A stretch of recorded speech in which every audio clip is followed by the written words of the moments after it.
একটু তরকারিগুলো দেখে দাও তো।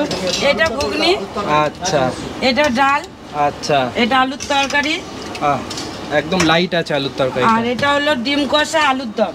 আচ্ছা এটা আছে ডিম সেদ্ধ, আচ্ছা ভাজা, আচ্ছা আর এগুলো আমাদের স্যালাড। আমি ছোটোবেলা থেকে খুব কষ্ট করেই মানুষ হয়েছি। আমি খাবার ব্যাপারে আমার অভিজ্ঞতা ছিল, যেহেতু আমার মামার হোটেল ছিল, সেখানে আমি কাজ করতাম। ছোটোবেলায় মা বাবা মারা যায়, তারপর থেকে আমি মোটামুটি কাজ শেখার পর আমি এই জায়গাতেই একটা ছোটো করে দোকানের ব্যবস্থা করি। তখন রাজনীতিতে বামফ্রন্ট রাজনীতি ছিল, তাদের কাছে বলে করে আমাকে জায়গাটা ব্যবস্থা করে দেয়। তখন আমার 2 কিলো 3 কিলো করে ময়দা চলতো। তা আমি যেহেতু সব রকম কাজ নিজে জানি, লাচ্ছা, বাটোরা, কচুরি, ফাটা পরোটা সবই আমি জানি। ছোটো থেকে খাওয়া দাওয়ার খুব ন্যাক ছিল। আস্তে আস্তে শুরু করতে করতে এখন আমি দোকানটায় প্রয়োজন অনুযায়ী কিছু কিছু জিনিস নিতে হয়, কিনতে হয়, কিনি। আস্তে আস্তে টেবিল চেয়ার কেনা হয়, আস্তে আস্তে দোকানটাকে বড় করি। করতে করতে তাও কত কিলো ময়দা তোমার পার ডে সেল? নর্মাল ডেতে আমার 35 কিলো ময়দা যায়, আর রোববার হলে 50-55 কিলো যায়। আর কত বছর হয়ে গেল এই জায়গায়? আমার এটা দেখতে দেখতে প্রায় 25 থেকে 26 বছর হয়ে গেছে। হ্যাঁ, বেশি লোক রাখতে শুরু করি বছর 18-র আগে। হ্যাঁ, তখন আমার চাহিদা বাড়ে, কাস্টমারও বাড়ে। আমার কোনোদিনই ইচ্ছা ছিল না যে 2 নম্বরিভাবে কামিয়ে রোজগার করবো। আমি খুব সৎভাবে, একনিষ্ঠভাবে আমি ব্যবসাটা করি। বাড়িতে কি আর্নিং পারসন একাই? আমি বাড়িতে আর্নিং পারসন একাই ছিলাম। আমি বিয়ে করি 28 বছর আগে। তা আমার 2টি মেয়ে আছে, 1 ছেলে। আমার ছেলে রোববার করে আসে। আজকে আমার ছেলে এসছে। হ্যাঁ, ছেলে এসছে, উচ্চ মাধ্যমিক দিল। হ্যাঁ, হচ্ছে দাদার ছেলে। হ্যাঁ, তো কেমন লাগে বাবার সাথে কাজ করতে? ভালোই লাগে। আচ্ছা, এখানেই কি ভবিষ্যতে প্ল্যানিং আছে না অন্য কিছু করার প্ল্যানিং আছে? অন্য কিছু করার প্ল্যানিং আছে, সেটাও চালানো। আচ্ছা, বেশ বেশ বেশ। আর এখন তুমি কি কি বিক্রি করছো তোমার এই দোকানে? বলো। পাটা পরোটা হয়, লাচ্ছা হয়, কচুরি হয়, নান হয়। আচ্ছা, আর তরকারি হয়। কিরকম কি দাম রেখেছো? কচুরি 3টে 25, পরোটা 20 টাকা 150, ওইদিকে লাচ্ছা 10 টাকা পিস, আর 3টে 20 না। বাটোরা কি কি দিচ্ছ? তরকারিটা আলুর তরকারি হয়, ছোলার ডাল হয়, ঘুগনি হয়। চলো না একটু দেখাও না। আচ্ছা, একটা কথা বলো কাকু, যে দোকানটা কি যখন তুমি শুরু করেছিলে এইটুকুই ছিল? না না না না, আচ্ছা, তখন একদমই ছোট ছিল। আমি পরে আস্তে আস্তে, আসুন ভিতরে আসুন।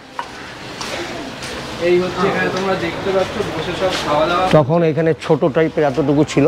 আচ্ছা, ছোট ছিল, ব্যারার ছিল। অ্যাকুরিয়ামের শখ আছে? হ্যাঁ, অ্যাকুরিয়ামের শখ আছে, বাড়িতেও আছে। বাহ। হ্যাঁ, তা ছোট ছিল তখন, মাটির ছিল, নিচটা মাটির ছিল। আচ্ছা, আর এগুলো বেড়া সেরকমভাবে ছিল না। তারপরে আমি সব আস্তে আস্তে করি। হ্যাঁ, আস্তে আস্তে প্রয়োজন অনুযায়ী করতে হয় আমাকে। হ্যাঁ, এর দিকটা কিচেন আছে, প্যান্ট্রি বলতে পারো। এখানে খাবার টাবার রাখা হয়। হ্যাঁ, এই একটা ফ্রিজ আছে, এই একটা ফ্রিজ আছে। আচ্ছা, কোনো সময় এই জায়গায় কোনো সময় অশান্তির কিছু ফেস করেছো? হ্যাঁ, সে তো আমরা যেহেতু ফুটপাতের ব্যবসা, আমাদের করতে হয়, এগুলো মাঝে মধ্যেই করতে হয়, আবার সামালও দিতে হয়। তবে আমার ব্যবহার ভালো, এখানে প্রত্যেকটা কাস্টমার জানে। হ্যাঁ, আর আমাকে বাবুদা বলেই সবাই চেনে। আর আমার সাথে কাস্টমারের খুব ঝামেলা খুবই কম হয়, খুবই কম হয়। আর দোকানটা কটায় খোলো? দোকানটা আমি এখানে ভোর 4:30 থেকে 5টার মধ্যে চলে আসি। তেলের বিষয়টা কি? তেলটা আমরা বেস্ট চয়েস তেল ছাড়া ব্যবহার করি না। আমাদের ওখানে টিন আছে। আচ্ছা, টিনে দেখবেন আপনার পরপর। হ্যাঁ, বেস্ট চয়েস। আর জল মিনারেল ওয়াটার? জল মিনারেল ওয়াটার কোথায়? এই যে বেস্ট চয়েস। বাহ। এটা আজকে ভাঙা হয়েছে। আজকেই ভাঙা হয়েছে? আজকে ভাঙা হয়েছে, শেষ হয়ে যাবে? আজকে শেষ হয়ে যাবে। এতটা থাকে, প্রত্যেক টিনেই এতটা করে থাকে। আর এই দিকটায় পেটাই পাওয়াটা? এই দিকটা পেটাই পরোটা হবে, হয় লাচ্ছা আছে। আচ্ছা, এটা লাচ্ছা, হ্যাঁ, লাচ্ছা সব ইয়ে করা আছে। আচ্ছা, ঠিক আছে। আর নানটা দেখাও। এটা হচ্ছে বাটোরা। আচ্ছা, ঠিক আছে। এটা হচ্ছে কচুরি। ঠিক আছে। আমাদের আইটেম আলু পেঁয়াজ কলি ভাজা, ডাল, ঘুগনি, সাদা আলুর তরকারি। রোববার 3 রকমের তরকারি হয়। ভাজাটা রোজই হয় কম্পালসারি। ডিম কষা আছে, আলুর দম আছে। ডিম কষা আলুর দমটা একটু হাতায় তোলো। ডিম কষা আলুর দমটা। হ্যাঁ হ্যাঁ, আলুর দম। হ্যাঁ, ঠিক আছে। আমরা স্যালাড দিই, আচারি লঙ্কা আছে আমাদের, যেটা স্পেশাল। এই যে এটা স্পেশাল, এটা আমাদের আচারি লঙ্কা। এও আমাদের স্টাফ। এখানে টোটাল 8 জন স্টাফ আছে। 8 জন আছে টোটাল। 8 জনের মধ্যে 5 জন লেডিস আছে, 3 জন জেন্টস। আর এছাড়াও আমার নিজের ক্যাটারিংয়ের ব্যবসা আছে। 20 বছরের মতন বয়স হয়েছে। আহার ক্যাটারিং। দাদা, কত বছর ধরে এখানে এই পরোটা বিক্রি করছো? আমি হ্যাঁ, প্রায় 16-17 বছর। 16-17 বছর? আমি এখানে 16-17 বছর আছি। বাহ, এই ময়দাটার মধ্যে কি কি দেওয়া হয়? এই ময়দার মধ্যে ডিম, দুধ, লবণ, চিনি, আচ্ছা, আর আর size হচ্ছে এই। ময়মের জন্য আচ্ছা, তেল ব্যবহার হয় দেশায়। বাহ, পিস পিস করে কেটে রাখো। এটা ছোটো ছোটো গোছ করে পিস করে লাচ্ছা বানায়, যেটা আমি করে দেখিয়ে দিচ্ছি। একটা এই যে গোল রাখা আছে ময়দা করে এভাবে। আচ্ছা, হ্যাঁ, এটা একটা ফার্স্ট রাউন্ড হয়ে গেল। মাঝখানে একটু তেল দিয়ে শুকনো ময়দা দিয়ে এই যে হয়ে গেল লাচ্ছা মারার পিঠ। এটা এই যে ঘুরিয়ে ঘুরিয়ে ঘুরিয়ে এইভাবে রাখায়, যেমন এই করে রাখা হয়েছে। এটা কিছুক্ষণ রাখলে তারপরে সফট হয় ব্যাপারটা। আর তারপরে এটা এইভাবে চিপে চিপে করে নাও। বাহ, এটা হচ্ছে লাচ্ছা পাউডার। এইটা তো আমি এখন নিয়ে নিয়েছি 25 বছর পুরনো দোকান থেকে। এই হচ্ছে লাচ্ছা আর এই হচ্ছে নান। বেশ অনেক দিন বাদে সকাল সকাল এত আইটেমের খাবার এখন টেস্ট করে তোমাদেরকে জানাবো যে কেমন করে। চলো একটু নানপুরিটাতে যাওয়া যাক। ভেতরটা যা দেখো, দই আর দুধের দরুনে একদম সফট আছে। আর এর আগে আমরা একবার ভাটোরা সিংয়ের ছোলে ভাটোরা ট্রাই করেছিলাম, সেখানেও কিন্তু এরকম টাইপের ছোলে ভাটোরা আমরা পাইনি। এটা কিন্তু আমার বেশ ভালো লাগে। আর সাধারণত আমরা দেখতে পাই এরকম টেক্সচার পাউরুটিতে। টেস্ট কেমন হবে সেটা চলো একটু শেয়ার করে দিই। আর যে বেশ ভালো লাগলো, এত বছর ধরে যে এই জায়গায় রাজত্ব করছে এই আহার হোটেলটি। চলো একটু ঘুগনি দিয়ে টেস্ট করা যাক। একদম ফ্রেশ আর যথেষ্ট ভালো টেস্ট আছে।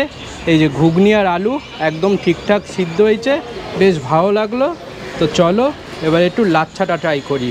লাচ্ছা আবার ছাকা তেলে না করলে হয় না, কারণ একটু তেল তেল না রাখলে লাচ্ছা কিন্তু হয় না। তো এই হচ্ছে লাচ্ছাগুলোর সাইজ, দাম 10 টাকা। লাচ্ছাটা টেস্ট করি ঘুগনি দিয়ে।